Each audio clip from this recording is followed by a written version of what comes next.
రవి అరుణ ఇద్దరు పరిగెత్తు ఉన్నారు. రవి అరుణ చెయ్యి పట్టుకొని ఏకంగా పరిగెత్తు కింద పడిపోయాడు. వీళ్ళిద్దరు వెనకాల ఎంతోమంది ఉన్నారు. చుట్టూ ఉన్న వాళ్ళు కూడా వీళ్ళకి ఏమాత్రం సహాయం చేయటం లేదు. అసలు వీళ్ళిద్దరు ఎందుకు పరిగెడుతున్నారు? రవి అరుణ ఒకే వీధిలో ఉండేవారు. అరుణ చిన్నతనం నుండే అదే వీధిలో నివసిస్తూ ఉండేది. అరుణ రెండవ కూతురు. తండ్రి నోకయ్య ఏ బాధ్యత లేకుండా తిరుగుతూ ఉండే ఒక తాగుబోతు. అరుణ తెలివైనది.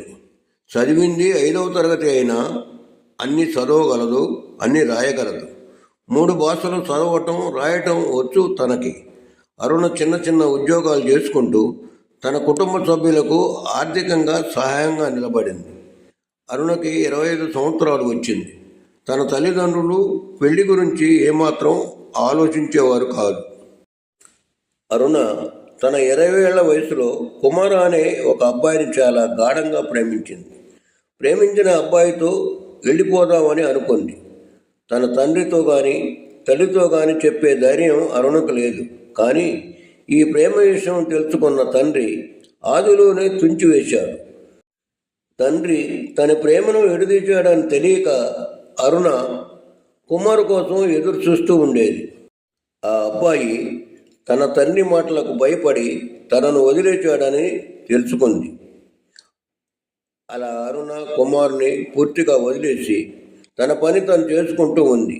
వీధిలో అందరూ అరుణ గురించి చాలా తప్పుగా మాట్లాడుతూ ఉండేవారు. అరుణ ఎంత బాధపడినా తన ఉద్యోగాన్ని మానేయలేదు. దేవుడి సన్నిధిలో కూర్చొని నా జీవితం ఏంటి ఇలా ఉంది అని ఏడుస్తూ ఉండేది. అలా 5 సంవత్సరాలు గడిచిపోయాయి. అరుణ ఉద్యోగం చేసే షాపులోనే రవి పరిచయం అయ్యాడు. రవి ఎన్నిసార్లు ప్రపోజ్ చేసినా అరుణ రిజెక్ట్ చేస్తూ ఉండేది.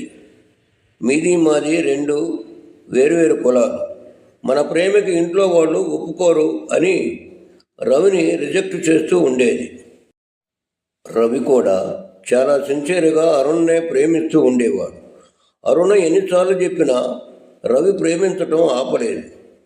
అరుణ్ని షాపు ఓనర్ లైంగిక వేధింపులు ఏదించేవాడు.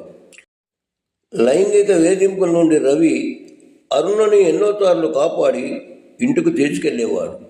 వీధిలో వాళ్ళందరూ రవి మరియు అరుణ ఇద్దరు ప్రేమ గురించి గుసగుసలాడుతూ ఉండేవారు. నిజానికి రవి మాత్రమే ప్రేమిస్తూ ఉండేవాడు. అరుణ తన తండ్రికి భయపడి రవి ప్రేమని ఒప్పుకోలేదు. ఈ గుసగుసలన్నీ తండ్రి నోకయ్య చెవిలో పడ్డాయి. రవిని చంపటానికి అరుణ తండ్రి బయలుదేరాడు. మన కులం వాడిని కాకుండా వేరే కులం వాడిని ప్రేమించావని అరుణని బందీ చేశాడు. అరుణ ఆ బందీ నుండి బయటపడి రవిని కలుసుకుంది. రవికి విషయం అంతా చెప్పింది. రవి అరుణ చేయి పట్టుకొని పరిగెడుతూ ఉన్నారు. ఇటు రవి తరపున వాళ్ళు అరుణకు ప్రమాదం తలపెట్టారని, మరొక ప్రక్క అరుణ్ తండ్రి మరియు అతని బంధువులు రవికి ప్రమాదం తలపెట్టారని పరిగెడుతున్నారు. రవి అరుణ పరిగెత్తు కింద పడిపోయారు. రవిని అరుణ తండ్రి గట్టిగా చెంప మీద కొట్టాడు. రవి బంధువులు అరుణ తండ్రి మీద దాడికి దిగారు. అరుణ తండ్రిని రక్షించుకోవటానికి ప్రయత్నిస్తూ ఉంది. అరుణ రవి ఇద్దరు ఆపండి అని గట్టిగా అరుస్తూ ఉన్నారు. నౌకయ్యని రక్షించటానికి రవి మరియు అరుణ నౌకయ్యను కూర్చోబెట్టారు. మీ అమ్మాయి నన్ను ప్రేమించటం లేదండి, కేవలం నా ప్రాణాలు కాపాడటానికే తను ఇక్కడికి వచ్చిందని రవి చెబుతున్నాడు. అరుణ తండ్రి కూడా ఎంతో బాధపడుతూ ఉన్నాడు. కూతుర్ని అర్థం చేసుకోలేకపోయానని, ఇంతకంటే మంచి అబ్బాయిని నేను తీసుకురాలేను తల్లి అని అరుణ్తో చెబుతున్నాడు. అమ్మ అరుణ, ఈ రవితో పెళ్లికి ఒప్పుకో అని అరుణ తండ్రి బ్రతిమలాడుతున్నాడు. రవి బంధువులు మటుకు ఆ కులం వాడిని ఎలా చేసుకుంటావు అని గట్టిగా అరుస్తూ ఉన్నారు. రవి ఒక్కటే చెప్పాడు, మీరందరూ ఒప్పుకున్నా ఒప్పుకోకపోయినా అరుణను నేను ప్రేమించటం ఆపను, అలాగే పెళ్లి కూడా చేసుకుంటానని చెప్పాడు. అరుణ తండ్రి రవి తల్లిదండ్రులని క్షమాపణ అడిగి పెళ్లికి ఒప్పుకోమని అడుగుతూ ఉన్నాడు. తాగుబో తండ్రి కోసం అరుణ పడే ఆవేదన చూసి రవి తల్లిదండ్రులు కూడా పెళ్లికి ఒప్పుకున్నారు. తల్లిదండ్రుల సమక్షంలో రవి అరుణ పెళ్లి అన్నవరంలో జరిగింది. రవి బంధువులు ఎవరు కూడా ఆ పెళ్లికి రాలేదు. అలాగే అరుణ బంధువులు కూడా ఎవరూ రాలేదు. పెళ్లి చేసుకున్న తరువాత అరుణ పుట్టింటి దగ్గర ఒక ఇల్లు అద్దెకు తీసుకొని కొత్త కాపురాన్ని మొదలుపెట్టారు. అరుణ ఇంటి దగ్గర రవి ఒక షాపులో పనిచేస్తున్నాడు. షాపుకు దగ్గరగా ఉంటుందని రవి అక్కడ అద్దెకు తీసుకున్నాడు. కొత్త కాపురంలో కలతలు రేపడానికి అరుణ వీధిలో వాళ్ళు ప్రయత్నాలు చేస్తూ ఉండేవారు. దీనిని రవి పట్టించుకోకుండా షాపుకి వెళ్ళి పని చేసుకుంటూ ఇంటికి వచ్చి భార్యతో సమయాన్ని గడుపుతూ ఉండేవాడు. అరుణ్ని కుమారు బెదిరిస్తూ ఉండేవాడు. నువ్వు నన్ను ప్రేమించిన విషయం నీ భర్తకు చెబుతానని బెదిరిస్తూ ఉండేవాడు. కుమారు గురించి అరుణ పెళ్లికి ముందు కానీ పెళ్లి తర్వాత కానీ రవికి చెప్పలేదు. ఇప్పుడు రవితో చెబితే ఏమనుకుంటాడో అని భయపడుతూ ఆలోచిస్తూ ఉండేది.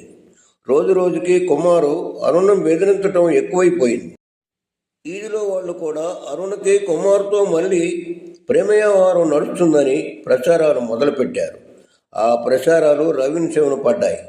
రవి అరుణని అవమానించడం మొదలైంది. అరుణ ఏం చెప్పినా రవి వినిపించుకునేవాడు కాదు. అలా రవి అనుమానంతో అరుణ్ని దూరం పెట్టేవాడు. అరుణ్ని కొట్టడం, తిట్టడం, అవమానించడం చేస్తూ ఉండేవాడు. చాలా రోజులు అరుణ సహనంతో తన సంసారాన్ని నెట్టుకొని వస్తూ ఉండేది. ఒక పక్క కుమారు వేధింపులు, మరొక పక్క భర్త అనుమానం తట్టుకోలేకపోయింది. తండ్రికి కుమార్ తనని బెదిరిస్తున్నాడని తండ్రితో ఏడుతూ చెప్పుకుంది. కోపంతో నూకయ్య కుమారుని కొట్టడానికి బయలుదేరాడు. కుమారు మరియు నూకయ్య వీధిలో ఒకరికొకరు కొట్టుకుంటున్నారు. ఇది చూసిన రవి నూకయ్యని ఆపటానికి ప్రయత్నిస్తూ ఉన్నాడు. ఇంతలో కుమారు కత్తితో నూకయ్య మీద దాడి చేశాడు. నూకయ్య కడుపులో కత్తితో పొడిచి కుమారు పారిపోయాడు. నూకయ్య ప్రాణం పోయే స్థితిలో ఉన్నాడు. నూకయ్య రవితో, ఇంతకుముందు అరుణ మరియు కుమార్ ప్రేమించుకున్న మాట నిజమే బాబు, వాళ్ళిద్దరిని విడదీసింది కూడా నేనే. కానీ అరుణ కుమారుతో శారీరకంగా కలవలేదు అని చెప్పి నూకయ్య మరణించాడు. అరుణ తండ్రిని పట్టుకొని ఏడుస్తూ ఉంది. రవికి ఒకటే అర్థమైంది, వీధిలో వాళ్ళందరూ నన్ను అరుణని విడదీయాలని చూస్తున్నారు. ఇలాంటి వీధిలో ఉంటే తమకు మంచి భవిష్యత్తు ఉండదని రవి అరుణ్ను తీసుకొని ఏరొక ఊరు వెళ్ళి స్థిరపడ్డాడు. ఇప్పుడు రవి అరుణ ఎంతో సంతోషంగా ఉన్నారు. వాళ్ళకిద్దరు పిల్లలు కూడా పుట్టారు. పిల్లల భవిష్యత్తు గురించి ఆలోచిస్తూ రవి అరుణ ఒకే షాపులో ఉద్యోగం చేసుకుంటూ చాలా సంతోషంగా తమ జీవితాన్ని గడుపుతున్నారు.